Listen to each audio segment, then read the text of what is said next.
Assalamualaikum warahmatullahi wabarakatuh. Tentang peranan wanita sepanjang pandangan agama. Sebelum Islam datang, nasib perempuan nyaris hanya berputar di segitiga saja. Dapur, sumur, kasur. Kasur, sumur, dapur. Seolah-olah wanita terpaut dengan 3 itu tadi. Seolah-olah wanita tidak bisa berbuat lebih banyak daripada itu. Bahkan di tengah masyarakat jahiliyah, bayi perempuan mendatangkan aib sehingga mereka lalu dikubur hidup-hidup. Maka datang Islam dengan tegas mencanangkan satu revolusi yang mengangkat harkat dan martabat kaum wanita. Nabi bersabda, "An-nisa'u imadul bilad, iza saluhat saluhal bilad, wa iza fasadat fasadal bilad." Wanita adalah tiang negara. Jikalau baik wanita, baiklah negara. Jikalau rusak wanita, hancurlah negara. Dalam berbagai ayat Al-Quranul Karim menjelaskan tentang wanita dan peranannya. Al-Quran bercerita tentang Siti Hawa. Al-Quran bercerita tentang anak perempuan Nabi Adam, Iklimah dan Labuda, yang menyebabkan Habil dan Qabil saling berbunuh-bunuhan. Al-Quran menceritakan bagaimana ibunya Nabi Musa mendapat wahyu untuk menghanyutkan anaknya di hilir sungai Nil. Al-Quran bercerita tentang Siti Maryam, ibu daripada Nabi Isa. Al-Quran bercerita tentang 2 putri Nabi Yusuf, yang akhirnya salah satunya menjadi istri daripada Nabi Musa. Pun Al-Quran bercerita tentang Ratu Balkis, seorang wanita yang menjadi penguasa di negeri Sabah, yang demikian besar pengaruhnya dan wawasannya. Dan banyak lagi Al-Quran menceritakan keadaan kaum wanita, sampai-sampai dalam Al-Quran ada satu surah yang dinamakan surah An-Nisa. Ini seluruhnya berarti bahwa Al-Quran telah menempatkan kaum wanita dalam satu posisi yang mulia dan terpuji. Al-Quran memberikan emansipasi, bahwa wanita berhak mengejar kemajuan sebagaimana halnya kaum laki-laki. Tetapi sungguh pun demikian, Al-Quran tetap memberikan batasan-batasan sepanjang emansipasi itu tidak bertentangan dengan kodrat kewanitaan itu sendiri. Kalau persamaan dan kemajuan, kalau emansipasi dan hak asasi sudah tidak sesuai lagi dengan kodrat kewanitaan, pada akhirnya bukan mengangkat harkat dan martabat kaum wanita, justru malah merendahkan derajat dan martabat kaum wanita itu sendiri.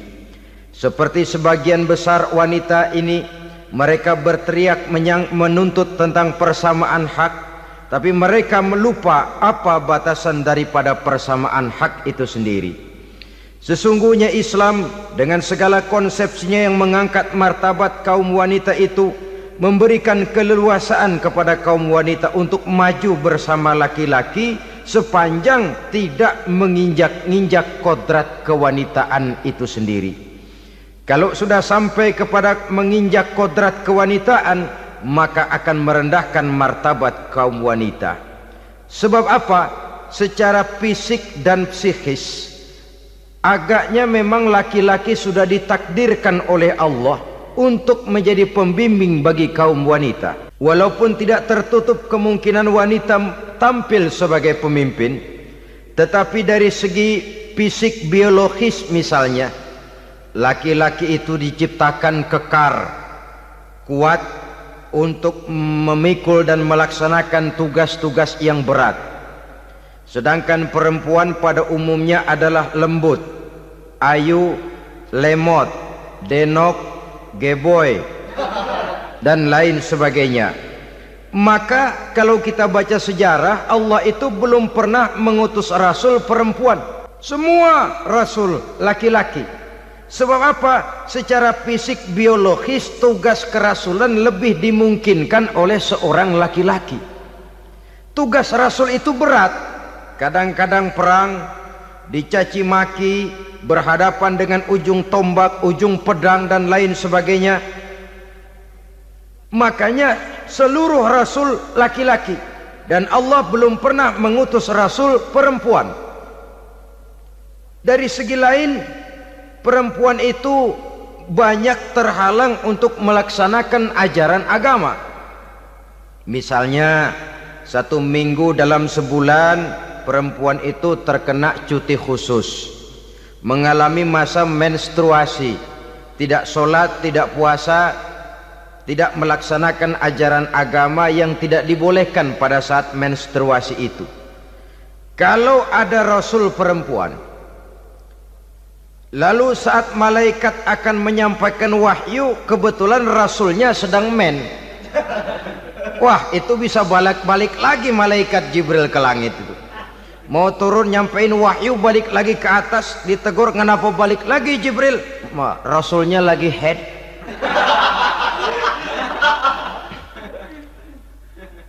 Atau pada saat agama dalam bahaya, agama dalam hinaan, agama dalam ancaman, rasulnya perempuan kebetulan sedang hamil besar.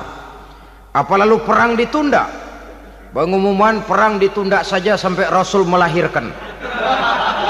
Tentu lebih tidak mungkin lagi. Secara fisik biologis laki-laki lebih memungkinkan untuk melaksanakan tugas kerasulan ini. Maka seluruh rasul yang diutus Allah adalah laki-laki.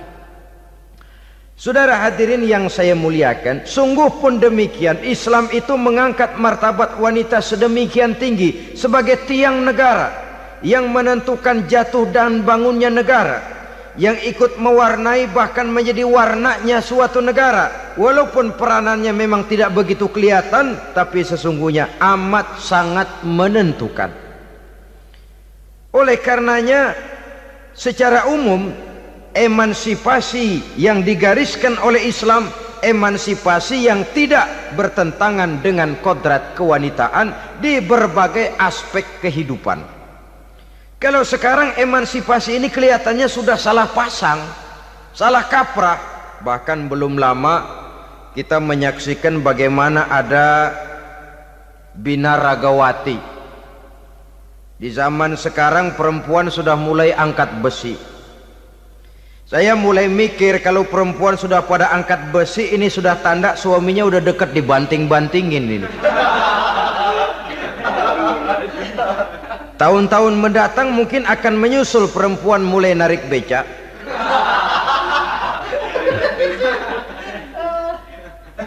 Nampaknya kan sudah tidak lagi mengindahkan kodratnya sebagai wanita. Ada olahraga yang hanya pantas dikerjakan oleh laki-laki. Oleh karena itu pada kesempatan ini kita akan mencoba melihat peranan wanita dari berbagai dimensinya. Yang pertama, peranan wanita sebagai istri. Adalah Rasul memilih istri pertamanya Sayyidatuna Khadijah radhiyallahu anha. Kalau pilihan utama beliau pertama kali nikah dengan Siti Khadijah, jelas itu pilihannya bukan karena kecantikan. Kenapa? Beliau nikahi Siti Khadijah dalam usia 40 tahun Khadijah dan 25 tahun Rasul. Statusnya janda pula. Kalau beliau seorang pemburu kembang, pemburu bunga, kenapa mesti nikah dengan janda berumur 40 tahun? Sedangkan beliau waktu itu masih berumur 25 tahun. Apa sasaran utamanya? Bisa kita lihat nanti. Setelah beliau diangkat menjadi Rasul, ternyata Khadijah lebih daripada seorang istri, beliau masuk ke dalam staf Nabi. Orang lain beliau belum beriman, beliau malah beriman lebih dahulu sebagai perempuan pertama yang masuk Islam. Orang lain memusuhi Nabi, beliau malah mengorbankan hartanya untuk membantu perjuangan Nabi. Istri setia semacam ini dengan peranannya sebagai istri yang sedemikian rupa, memberikan andil yang sangat besar bagi kesuksesan dan keberhasilan seorang suami. Yakinlah saudara, tidak ada seorang suami bisa meraih sukses yang besar, jadi apapun dia, profesi apapun yang dipegangnya, apa dokter, apa insinyur, apa pejabat pemerintah, apa politikus, apa ekonom, apa budayawan, apa kiai, apa mubalik, tidak ada yang bisa meraih sukses yang besar tanpa peran serta istrinya, walaupun tidak begitu kelihatan dan nampak oleh pandangan mata yang zahir. Sebaliknya, seorang istri bisa mempengaruhi suaminya. Seorang suami yang jujur, polos, lugu, sederhana bisa jadi koruptor ulung kalau didorong-dorong oleh istrinya. Seorang istri Pak Lurah memang tidak ikut mengatur kelurahan, tapi dia bisa mewarnai suaminya. Seorang istri gubernur memang tidak ikut mengatur provinsi, tapi dia bisa mewarnai suaminya. Sepanjang warnanya positif, tentu sangat baik dan sangat diharapkan. Tetapi kalau warnanya negatif, kiamatlah akibatnya umat ini. Oleh sebab itu, peran pertama dari kaum wanita sesungguhnya adalah sebagai istri yang mendampingi suami untuk mengolah dan melaksanakan tugas-tugas besar. Dari seorang yang paling kecil sampai kepada seorang yang punya jabatan paling tinggi sekalipun, pengaruh dan peranan istri memang sangat menentukan. Saudara hadirin kaum muslimin rahimakumullah, itulah sebabnya Nabi menikah dengan Siti Khadijah, dan lebih dari itu, sebelum menikah dengan Nabi, Siti Khadijah itu sudah terkenal sebagai pengusaha wanita, business girl kalau bahasa sekarang ini. Bahkan jaringan-jaringan bisnisnya tidak hanya Mekah saja, tidak hanya antar kota, bahkan sudah antar negara, dari Mekah ke Syam, dari Mekah ke Madinah dan lain sebagainya, yang bahkan kita tahu Rasul pada mulanya pun ikut membantu perdagangannya Siti Khadijah radhiyallahu anha ini. Jadi kalau bercermin dari karier Siti Khadijah, boleh saja wanita bergerak di bidang bisnis, asal memang profesi, bukan karena dengan senjata dan modal kecantikan lalu membujuk dan merayu orang sampai telap sehingga bisnisnya berjalan lancar dengan jalan menjual kecantikannya. Tidak, bergerak di bidang bisnis yang memang profesinya di situ. Tidak ada salahnya, bisa saja perempuan menjadi business girl seperti yang dicontohkan oleh Siti Khadijah radhiyallahu anha ini. Sebab itu, kontes-kontesan yang hanya bertitik kepada rupa yang ayu saja, rupa yang cantik saja, sesungguhnya bukan hanya tidak bermanfaat, tapi saya pikir juga sangat tidak mendidik.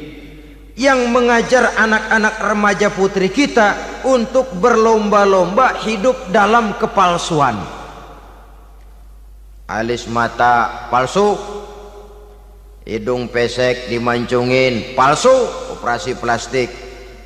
Alis matanya dikerik bikin yang palsu, tai lalat lagi bikin yang palsu, gincu bibir dimerahin palsu. Seluruhnya hidup dalam kepalsuan. Akan lebih baik kalau kita ini misalnya mengadakan kontes yang menitik beratkan kepada ketinggian IQ, kecerdasan, kemampuan, skill, keahlian dan kemampuan. Tidak hanya dititik beratkan kepada rupa yang ayu dan cantik semata-mata, sebab di samping manfaatnya diragukan, juga sangat tidak mendidik buat generasi yang akan datang. Terutama ibu-ibu, peran utama wanita sesungguhnya adalah sebagai istri mendampingi suami dalam melaksanakan tugas-tugas besar. Satu hari serombongan ibu-ibu pernah datang menghadap Rasul mengajukan satu resolusi, protes kalau bahasa kita sekarang. Ya Rasul, ada apa bu? Kalau laki-laki sih enak. Enak bagaimana? Iya, kalau orang laki-laki sholat, perempuan sholat. Laki-laki puasa, perempuan puasa. Laki-laki pergi haji, perempuan pergi haji. laki-laki menuntut ilmu, perempuan bisa menuntut ilmu. Tapi kalau laki-laki pergi jihad, perang membela agama, kami perempuan tidak bisa ikut jihad perang di medan pertempuran. Padahal pahala jihad sangat besar dan kami ingin mendapat pahala jihad. Tidak adil kalau begini ya Rasul, izinkan kami pergi jihad.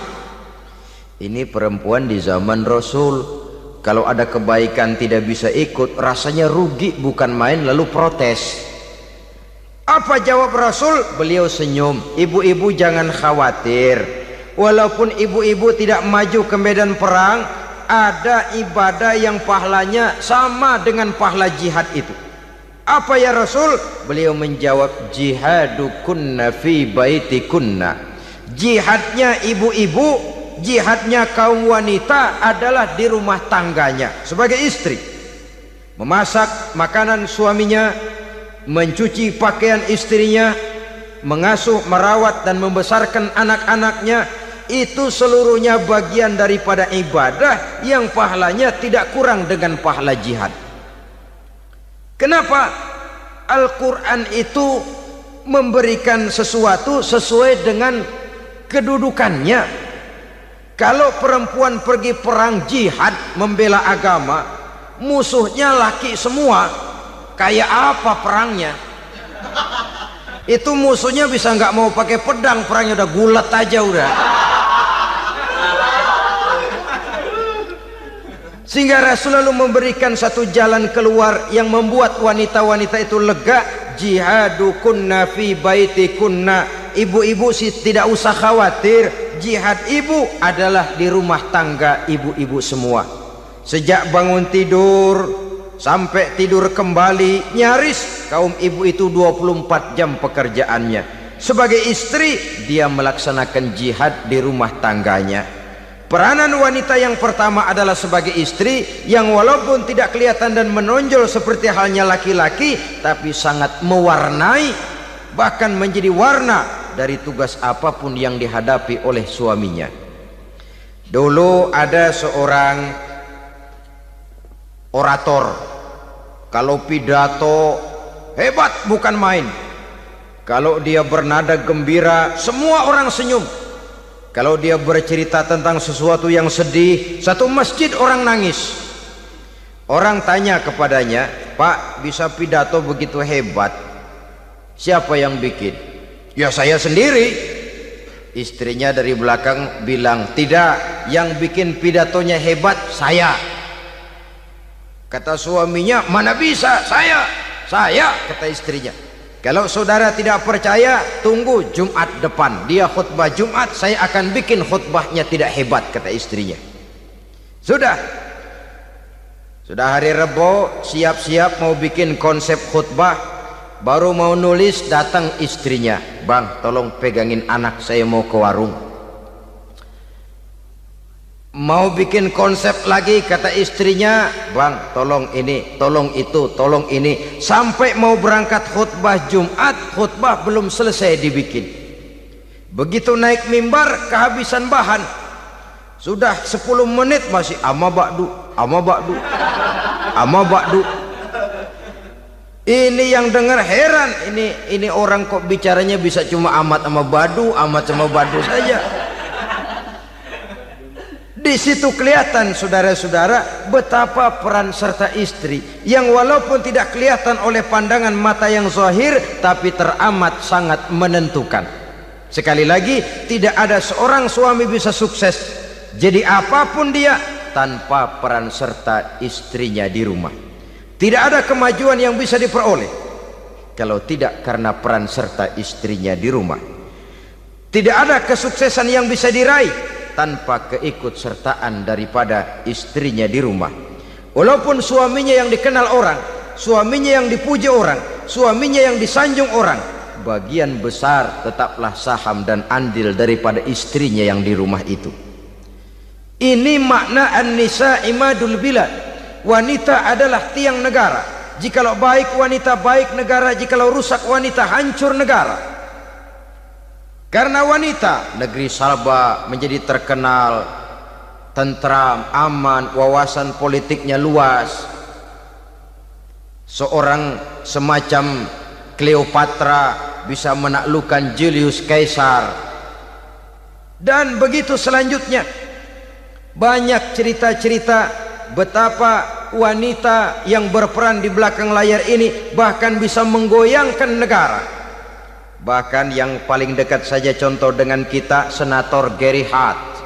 Saudara masih dengar tentu itu, betapa harus terpaksa mengundurkan diri dari pencalonan presiden Amerika karena kasusnya dengan Donna Rice itu, dengan hostess itu.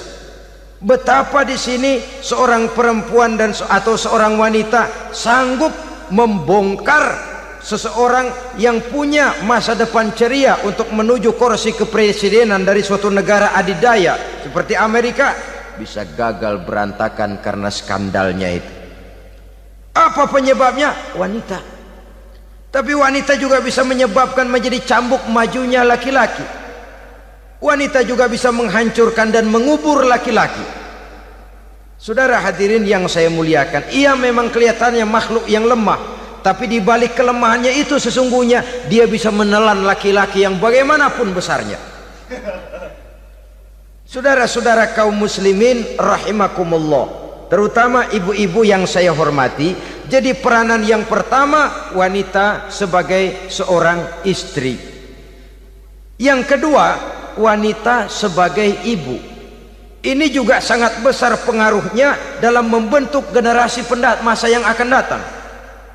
Bapak oleh karena kesibukan tugasnya tentu lebih banyak di luar rumah. Yang nyaris 24 jam di rumah itu ibu. Bagaimana dia merawat anaknya, bagaimana dia menaruh perhatian terhadap anaknya, bagaimana ia melimpahkan kasih sayang kepada anak-anaknya, akan membentuk kepribadian anak dan artinya membentuk generasi yang akan datang. Kalau seorang ibu sudah cuek-cuek saja kepada anaknya, padahal Quran mengatakan al-jannatu tahta aqdamil ummahat, surga di bawah telapak kaki ibu. Hadis ini bisa kita artikan macam-macam. Pertama, anak tidak akan mendapat kebahagiaan tanpa ridho daripada ibunya. Kedua, ibu adalah wanita agung yang harus ditaati. Ketiga, neraka atau surga anak bergantung kepada ibu, bagaimana dia mewarnai anak. Kalau ibunya cuek-cuek saja sama anaknya, dan sering jadi contoh klasik, kalau anak ayamnya beduk maghrib belum pulang, satu RT dicariin, hansip diundang, kalau perlu dan ramil dilaporin. Tapi kalau anak gadisnya jam 12 tengah malam belum pulang, ibu tenang-tenang saja Pak, tidak tergerak dan tidak tertarik hatinya. Ya tentu tidak semua. Kalau sudah begitu, bukankah hakikatnya ibu sudah menciptakan neraka buat anaknya sendiri?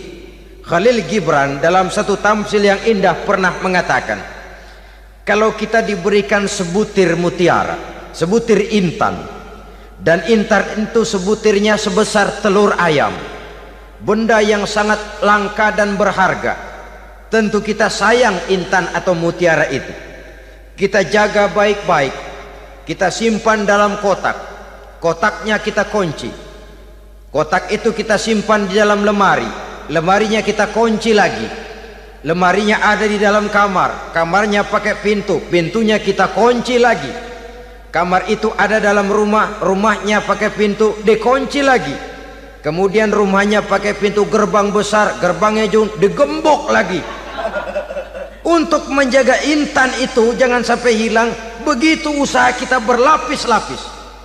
Dan intan itu sudah diberikan kepada kita, kata Khalil Gibran. Apa dia? Anak-anak yang diamanahkan Allah kepada kita. Itu intan-intan mahal, itu mutiara-mutiara pilihan yang dititipkan dan diamanahkan untuk kita jaga sebaik-baiknya. Haruskah dia sia-sia di tangan kita? Haruskah dia merana jatuh di tangan ibu yang tidak punya tanggung jawab? Saudara hadirin yang saya muliakan, oleh karenanya peranan sebagai ibu ini sangat menentukan bagi pembentukan generasi yang akan datang. Salah ibu mengarahkan anak, akan lahir generasi mendatang yang tidak kita harapkan. Sehingga Nabi bersabda, kullu mauludin yuladu 'alal fitrah fa abawaihi yuhawwidanihi aw yunassiranihi aw yumajjisanihi. Setiap bayi dilahirkan dalam keadaan suci, setiap bayi dilahirkan dalam keadaan bersih, tidak punya dosa. Islam tidak mengenal dosa warisan. Semua saja bayi lahir dalam keadaan suci dan bersih. Kalau demikian lalu bagaimana? Kata Nabi, ibu bapaknya lah yang kelak akan menjadikan anak itu sebagai Yahudi, yang kelak menjadikan itu anak itu sebagai Nasrani, atau menjadikan anak itu sebagai Majusi. Ibu bapaknya yang mewarnai anak. Ibaratnya anak itu kertas putih, mau ditulis tinta hijau warnanya hijau, mau ditulis tinta merah warnanya merah, mau ditulis tinta hitam pun warnanya hitam. Oleh karena itu pembentukan anak yang soleh secara mental sesungguhnya sudah diwarnai oleh kebiasaan ibu bapak dalam pergaulan di rumah tangganya secara mental.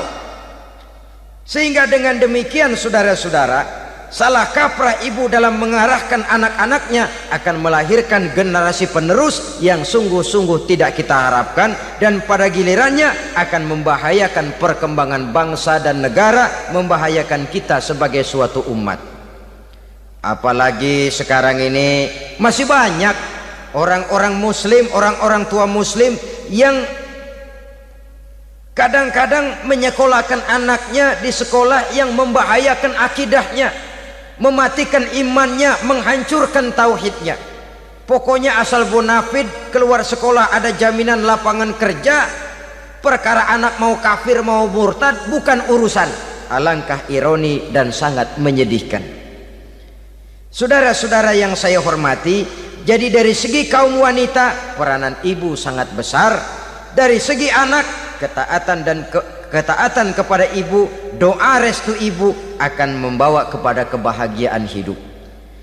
Doa ibu mustajabah, kutukan ibu manjur. Beberapa hikayat dan riwayat menjadi contoh dan tamsil buat kita betapa tidak ada satu kebahagiaan di dunia ini yang bisa ditegakkan tanpa doa restu daripada ibu. Pantas kalau dalam Al-Quran ada ummul kitab, ibunya atau induknya kitab. Tiap negara punya ibu kota, bapak kota tidak ada. Lalu lagi wawasan Nusantara disebut ibu pertiwi, bapak pertiwi kemana tahu. Saudara hadirin yang saya muliakan, lalu dalam peringatan hari-hari besar nasional ada yang namanya Hari Ibu. Hari bapak nggak pernah diperingati.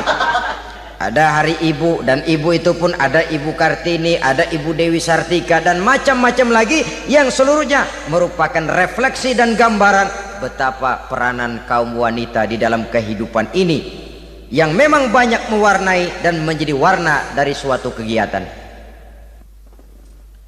Saudara-saudara kaum muslimin rahimakumullah, apabila yang pertama tadi kita melihat peranan kaum wanita sebagai istri, betapa ia berpengaruh besar dalam ikut menunjang keberhasilan dan kesuksesan suaminya. Kemudian pada peranannya yang kedua, wanita sebagai ibu di rumah tangga, betapa ia ikut membentuk, mempengaruhi, mewarnai dan membimbing kepribadian anak sebagai generasi penerus. Maka pada peranan yang ketiga ini kita akan melihat wanita sebagai social agent, sebagai penggerak kegiatan sosial di berbagai bidang kehidupan. Apakah itu bernama majelis taklim, apakah itu bernama perkumpulan dan yayasan-yayasan kemanusiaan, organisasi-organisasi yang bergerak di bidang pendidikan, bahkan di zaman sekarang bukan hanya menjadi penggerak sosial, bahkan sudah banyak kaum wanita yang menggerakkan satu bangsa. Dunia mengenal Margaret Thatcher, dunia mengenal Indira Gandhi, dunia mengenal Bandara Naike, dunia mengenal Corazon Aquino, dunia mengenal Golda Meir dulu itu dari Israel. Dunia mengenal Imelda Marcos yang ambisius, tapi yang kemudian melangkah kepada jalan yang negatif dari tujuan semula. Ini bukan hanya sekedar social agent, tapi bahkan sudah mengarah kepada menggerakkan dan mewarnai suatu bangsa. Islam membuka pintu ke arah itu. Wanita duduk dan berfungsi sebagai social agent, mengurus berbagai macam perkumpulan yang bertujuan kepada kebajikan, menyantuni yatim piatu, memelihara kesehatan, menyayangi binatang, memelihara kelestarian lingkungan dan lain sebagainya. Islam membukakan pintu sepanjang peranan sebagai istri dan sebagai ibu tidak diabaikan. Ini sebab yang utama, salah seorang perempuan, kaum wanita, kalau terlalu aktif berorganisasi, terlalu aktif bermasyarakat, terlalu aktif dalam berbagai macam perkumpulan, lalu melupakan tugas utamanya sebagai istri dari suaminya, sebagai ibu dari anak-anaknya.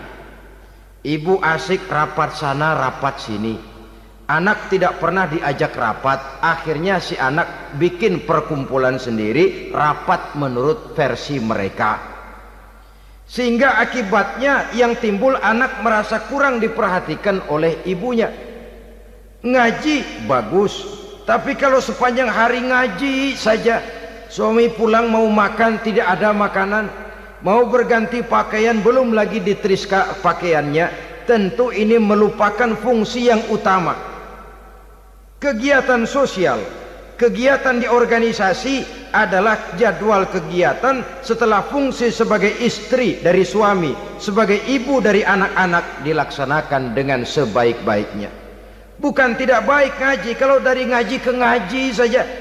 Bangun tidur ngaji, jam 7 ngaji, berangkat jam 11, sholat zuhur berangkat ngaji lagi, pulang sore, malam ngaji lagi. Suami tidak terurus, anak-anak pun terbengkalai, rusaklah rumah tangga. Dan bukankah satu bangsa terdiri dari satu tatanan masyarakat, dan tatanan masyarakat yang paling kecil bernama keluarga. Keluarga merupakan unit dari masyarakat, unit yang terkecil, dan keluarga terdiri dari pribadi-pribadi yang merupakan bapak, ibu, dan anak-anak. Sehingga masyarakat bangsa yang baik terdiri dari masyarakat yang baik, masyarakat yang baik tersusun dari keluarga-keluarga yang baik, dan keluarga yang baik akan muncul dari pribadi dan individu yang baik. Pribadi dan individu yang baik yang sadar mana kewajiban yang primer, mana kewajiban yang sekunder. Sebagai social agent, dia lalu mawas diri dengan tetap mempertimbangkan kodrat kewanitaannya itu tadi. Saya ikut prihatin kalau ada perempuan main sepak bola. Dan saya yakin betul kalau perempuan main sepak bola, yang nonton pasti bukan nonton bola. Ya mungkin bola juga, tapi bola yang mana? Itu wallahu a'lam. Boh, ya dicari olahraga yang sesuai dengan kodrat kewanitaan begitu. Dicarilah olahraga yang sesuai dengan kodrat kewanitaan. Sepak bola sudah maju, ya belakangan saya katakan tadi muncul lagi wanita angkat besi. Belakangan bisa kita bayangkan wanita main tinju. Babak belur sudah kalau sudah begitu. Kemajuan dengan melupakan kodrat kewanitaan akan menyengsarakan kaum wanita itu sendiri. Silahkan maju menjadi social agent, menjadi penggerak di masyarakat. Para istri Rasul bisa kita jadikan satu figur. Siti Khadijah, figur sebagai istri pendamping yang setia. Dikala suaminya bingung, ia tampil memberikan pandangan. Dikala suaminya bingung, ia memberikan tanggapan. Dikala suaminya dimusuhi orang, ia menampakkan kesetiaannya. Kau tidak sendiri bang, aku di sisimu. Dikala jiwanya gelisah ketika pertama kali menerima wahyu berhadapan dengan malaikat Jibril, Khadijah yang menghibur. Kalla ma yukhzikallahu abada. Tidak apa-apa bang, Allah tidak akan menyusahkan kau untuk selamanya. Tenang sajalah, tenang. Abang orang baik-baik, Allah tidak akan menyengsarakan abang. Peran sebagai istri. Dan Rasul mantap. sehingga bertahun setelah Khadijah wafat selalu terkenang dan dikenang oleh Rasul. Pernah satu saat beliau itu seperti orang melamun. Aisyah tanya, kok seperti ngelamun bang? Iya, kata Rasul, saya seperti mendengar suara terompahnya Khadijah di surga. Padahal Khadijah sudah lama wafat. Aisyah mendengar itu rada sedikit manyun. Kata Aisyah, bang, cukup sekali ini saja, jangan sebut-sebut lagi nama itu ya. Cemburu rupanya. Ya soal cemburu sih nggak bini Nabi, nggak bini kita, namanya cemburu. Perempuan mesti ada. Apa jawab Rasul? Ya Humairah, Aisyah, haruskah saya melupakan seseorang yang dikala orang lain memusuhi saya, dia mati-matian membela saya. Dikala orang lain mau membunuh saya, dikorbankan hartanya untuk membantu perjuangan saya. Mestikah saya melupakan orang yang begitu baik? Tidak, Aisyah. Sepanjang nafas masih ada, sepanjang itu saya tidak akan bisa melupakan Khadijah sayang. Peran sebagai istri Khadijah ini, peran sebagai istri. Suaminya bingung, istrinya memberikan hiburan. Kadang kan tidak, suami bingung, istri bingungan lagi. Ya sudah, mari ramai-ramai kita bingung sudah. Bukan mencari jalan keluar, yang sudah bingung malah ditambahin bingung lagi. Saudara hadirin yang saya hormati, lalu figur Siti Aisyah, muda, cantik, kreatif, cerdas. Kalau bahasa sekarang barangkali wanita karier ini. Ini figur-figur loh. Jadi punya keistimewaan masing-masing, sehingga ada pilihan.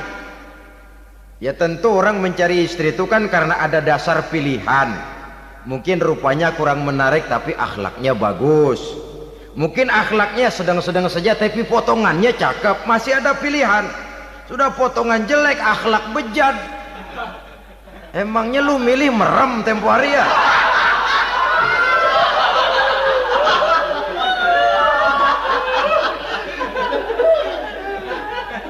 Sudah nggak ada pilihan apa-apa.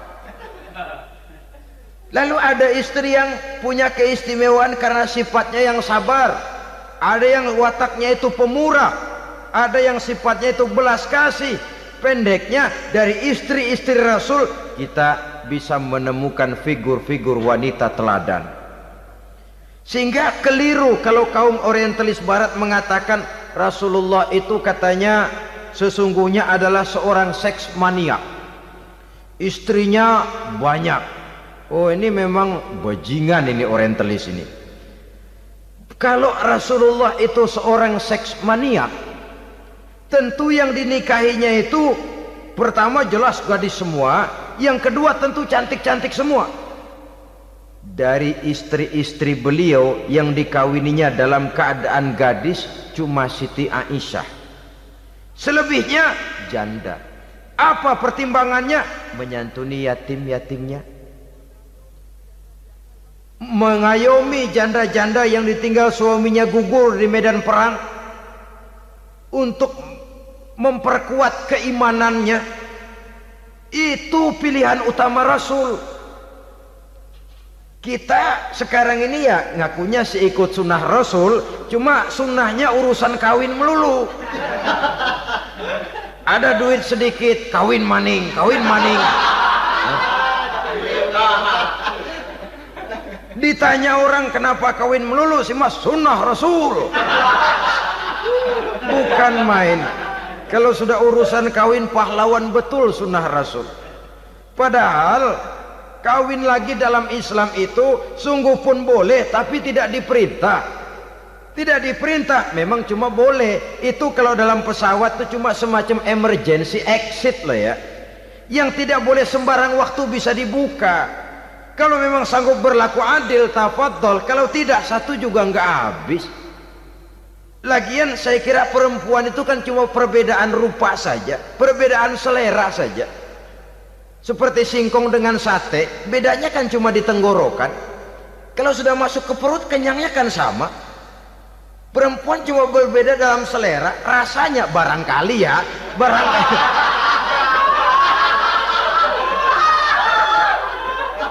Barangkali tidak jauh beda. Saudara hadirinlah, Islam ini mengatur lewat pintu yang dinamakan nikah itu tadi, sehingga dengan demikian bisa dinikmati secara tenang, tentram. Tidak usah manusia ya, kucing saja. Coba lihat kucing. Kalau ikan dia boleh nyolong, kucing itu boleh curi, makannya nggak tenang kucing. Coba lihat ini. Asal dia nyolong ikan, makannya juga mindik-mindik. Matanya nengok kiri, nengok kanan. Ada sedikit gerusak, kabur. Secara nalurinya kucing tahu kalau ini ikan curian, makannya nggak tenang dia. Tapi kalau ikan kita kasih, kucing anteng, geledek juga nyamber, manteng aja dia. Nalurinya mengatakan ini ikan dikasih sama yang punya, tenang dia. Saudara hadirin yang saya hormati, orang juga gitu. Kalau hubungan suami istrinya sudah sah, diikat dengan akad nikah, tenang, anteng, nggak gerasak gerusuk, nggak kayak diubur-ubur maling, anteng aja. Dan yang ngintip juga cuek aja udah. Biarin aja dia ngintip, capek sendirilah.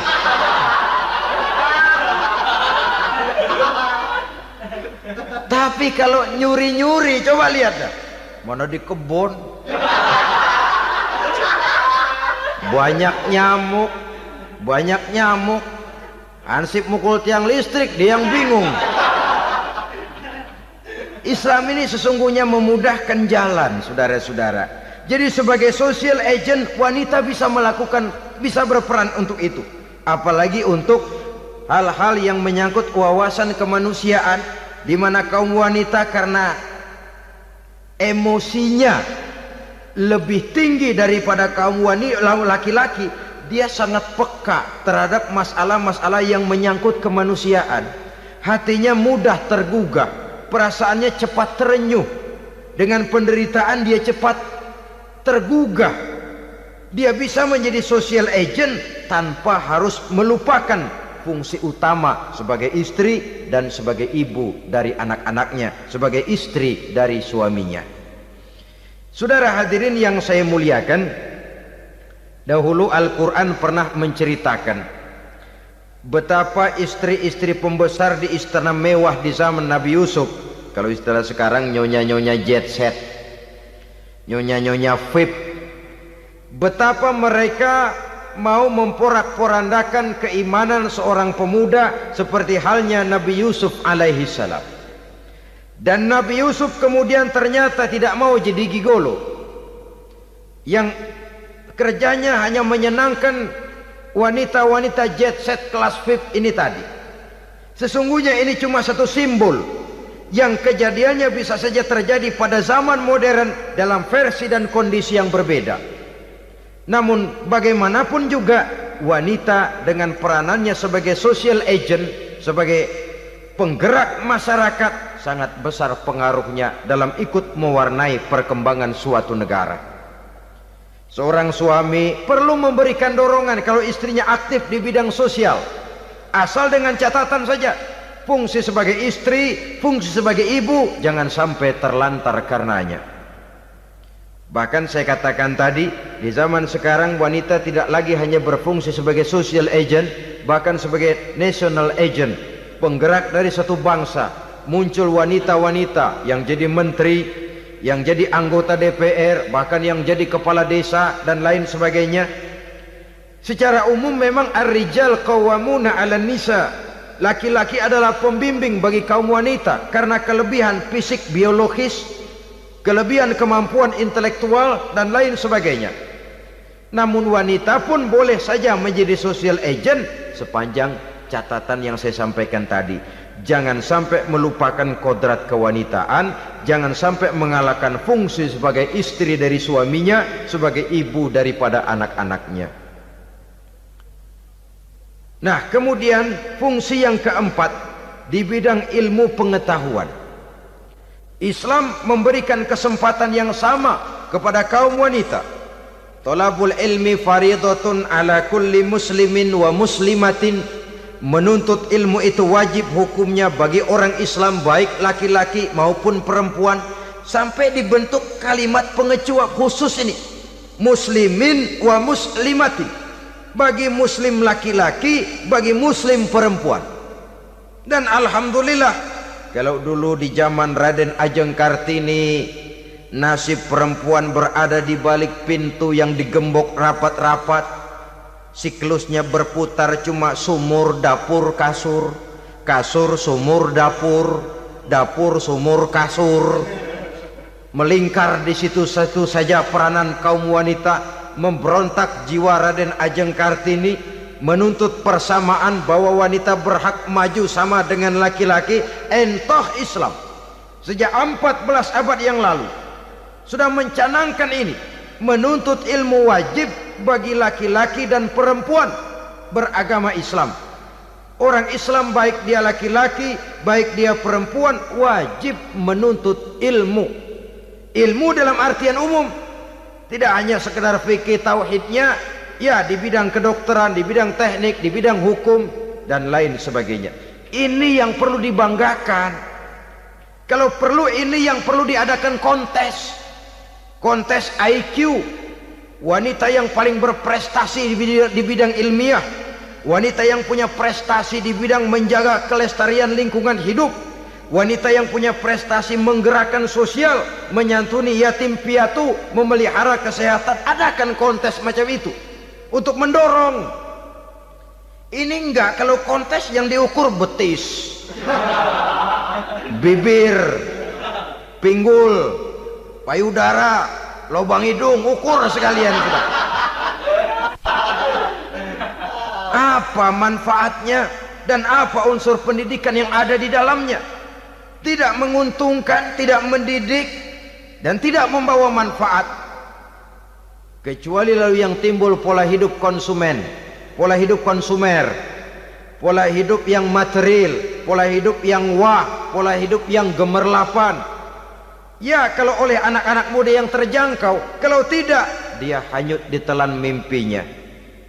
Dia ingin bergaya hidup jet set, sementara dia dihadapkan oleh kenyataan bahwa dia tinggal di kampung, ibu bapaknya orang kampung, dan lain sebagainya. Jiwanya berontak, terjadilah kegalauan, terjadilah kerancuan, terjadilah komplikasi, perang di batin antara keinginannya dengan lingkungan nyata yang dihadapinya. Dan kalau sudah ada gejala semacam itu, penyakit-penyakit kejiwaan akan mudah muncul. Ini gejala terutama buat orang-orang yang tinggal di daerah transisi. Kota besar bukan, kampung banget juga enggak, daerah cekak. Akibatnya gayanya ya sering gaya enggak karu-karuan, gaya kepalang tanggung jadinya. Saudara hadirin yang saya muliakan, akhirnya apa? Santri tapi lagunya kayak koboi, koboi tapi sesungguhnya santri. Saudara hadirin yang saya hormati, dengan demikian maka di bidang ilmu pengetahuan wanita mempunyai peranan yang sangat besar. Dia bisa tampil dengan karya-karya ilmiahnya yang membawa manfaat bagi perkembangan agama, bangsa dan negaranya. Majulah kaum wanita dengan ilmu pengetahuan, tuntutlah ilmu seluas-luasnya.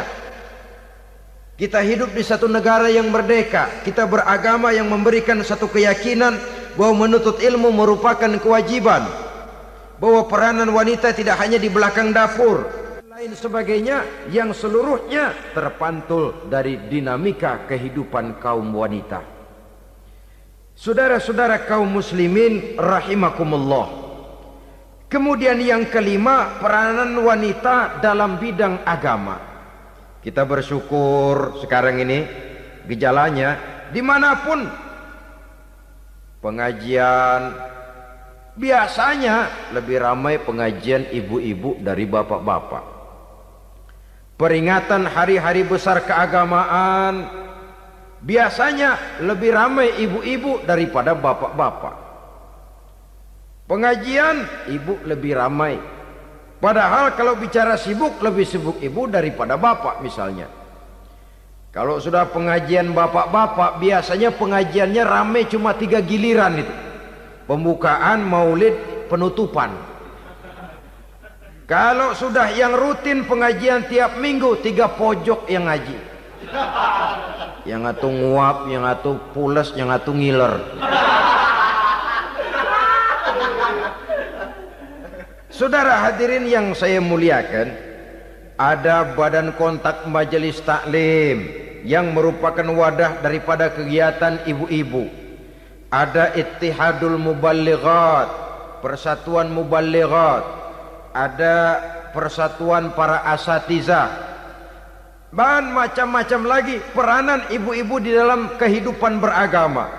Tapi sesungguhnya harus dimulai dari bagaimana si ibu mewariskan jiwa agama kepada anak-anaknya di rumah tangganya. Kalau itu gagal, dia mau melangkah ke masyarakat, dia sudah gagal sejak awal sesungguhnya.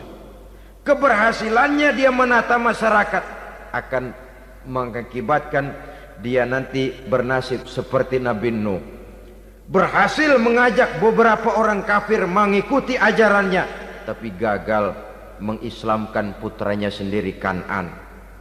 Bukan tidak berusaha, tapi memang Allah sudah menghendakinya sedemikian untuk menjadi contoh buat kita semua. Yang penting orang tua berusaha dan berikhtiar. Kalau sudah berusaha dan berikhtiar, anak ternyata memang sulit diurus, barangkali memang fotokopinya Kan'an tuh anak. Ya orang tua kalau sudah berusaha, ya tawakallah. Jangan belum berusaha lalu berkata, jangan anak kita, anak Nabi aja ada yang bengal. Ngajar tidak mau, mengajar anak tidak mau, mendidik anak tidak mau, lalu mencontoh Nabi, salah kaprah namanya. Kaum wanita bisa berperan di dalam agama. Ketika Rasul hijrah, itu kan beliau tidak langsung ke Madinah. Dari Mekah itu beliau mengambil jalan arah ke kiri menuju Gua Sur. Ini dalam strategi militer punya makna sendiri. Jenderal yang ulung, ahli strategi militer ini. Di Gua Sur sana beliau tinggal 2 hari 3 malam. Siapa yang membawa makanan ke Gua Sur? Siapa yang menjadi kurir untuk mengintai kegiatan-kegiatan Quraisy setelah Nabi berangkat hijrah? Asma, putri Abu Bakar Siddiq radhiyallahu anhu. Jadi kurir, jadi spion, membawa makanan untuk Rasul dan ayahnya di Gua Sur. Ini peranan wanita. Di tengah bahaya, di tengah keadaan posisi terjepit, Rasul di dalam gua, diamatinya keadaan Quraisy, dilaporkannya kepada Rasul. Jasa seorang wanita bernama Asma, putri dari Abu Bakar Siddiq radhiyallahu anhu. Rabi'atul Adawiyah, seorang sayyidah sufiyah, ahli tasawuf yang terkenal dengan ajaran cintanya kepada Tuhan. Dia bisa menjadi tokoh wanita dalam gerakan sufi oleh karena kegiatannya di bidang agama, dalam arti mujahadahnya kepada Allah Subhanahu wa ta'ala. Dia korbankan bagian besar daripada hidupnya untuk mengabdi kepada Allah. Setelah suaminya meninggal, seumur hidup dia tidak pernah nikah lagi. Bukan tidak cantik, cantik. Bukan tidak ada yang mau, banyak yang meminang. Bahkan diantaranya termasuk Sufyan Tsauri, seorang tokoh juga, pernah mencoba meminang beliau. Kata Sufyan, Rabi'ah, bagaimana? Kamu kan janda? Iya. Lalu, lah saya kan duda. Jadi bagaimana? Daripada kita masing-masing sendiri-sendiri kan lebih baik kita join. Maksud kamu apa? Saya mau meminang kamu. Boleh? Tapi mas kawinnya saya minta engkau jawab 4 pertanyaan saya. Kalau bisa, diri saya seutuhnya saya berikan kepada kamu. Kalau tidak, tidak usah saja. In ajabtani fi 4 masail fa ana laka. Kalau engkau sanggup menjawab 4 pertanyaan saya, seluruh diri saya bulat-bulat saya serahkan kepada kamu. Yang pertama, Sufyan, semua orang kan bakalan mati. Iya. Ya soal mati sih sama, mati. Cuma hakikat mati kan lain-lain. Ada yang matinya itu husnul khatimah, mati baik di akhirnya. Lagi ngaji, mati. Lagi baca Quran, mati. Lagi sholat, mati. Lagi dengar ceramah, mati. lagi sodakoh, mati. Itu mati yang su'ul khatimah. Ada yang mati itu mati yang husnul khatimah, maksud saya. Ada mati itu yang disebut su'ul khatimah, jelek di penghujungnya. Lagi nyekek botol, mampus. Lagi banting kartu, plak plak, habis. Lagi makan riba, mati. Lagi zina, mati. Lagi nipu, mati. Kira-kira kalau saya nanti mati, su'ul khatimah apa husnul khatimah? Loh, saya nggak tahu, kamu mati saja belum. Tidak bisa kamu jawab, tidak bisa. Yang kedua, setelah mati kita masuk ke alam kubur. Di kubur kita akan dapat nikmat kubur atau azab kubur. Hari itu kira-kira saya dapat nikmat apa dapat azab? Saya tidak tahu. Di padang mahsyar setelah ditimbang kita dapat kitab di tangan kanan kalau baik, di tangan kiri atau dari belakang kalau jahat. Hari itu saya dapat kitab di tangan kiri apa tangan kanan? Saya nggak tahu. Yang keempat, orang akan lewat di atas sirat. Yang selamat sampai surga, yang celaka sampai ke neraka. Kira-kira saya yang selamat apa yang celaka? Wah, kata Sofyan, gua nggak tahu, udah butak dah lempangan itu deh. Kalau kau tidak tahu, Sofyan, tidak bisa jawab 4 pertanyaan ini, maaf saja, lamaranmu saya tolak dan saya tidak akan nikah. Ini yang saya khawatir. Maka dia terkenal sebagai Sayyidah Sufiyah, tokoh wanita dalam dunia sufi. Dan artinya wanita bisa berperan banyak dalam bidang agama, sebagai pengasuh majelis taklim, sebagai pengasuh yatim piatu, sebagai gerakan-gerakan keagamaan yang positif dan lain sebagainya. Ini dimungkinkan karena Islam menunjang harkat dan martabat kaum wanita. Maka majulah kaum wanita Islam Indonesia dengan tetap menjaga kodrat kewanitaannya. Inilah yang kita sampaikan pada kesempatan ini. Terima kasih atas segala perhatian. Mohon maaf atas segala kekurangan. Wassalamualaikum warahmatullahi wabarakatuh.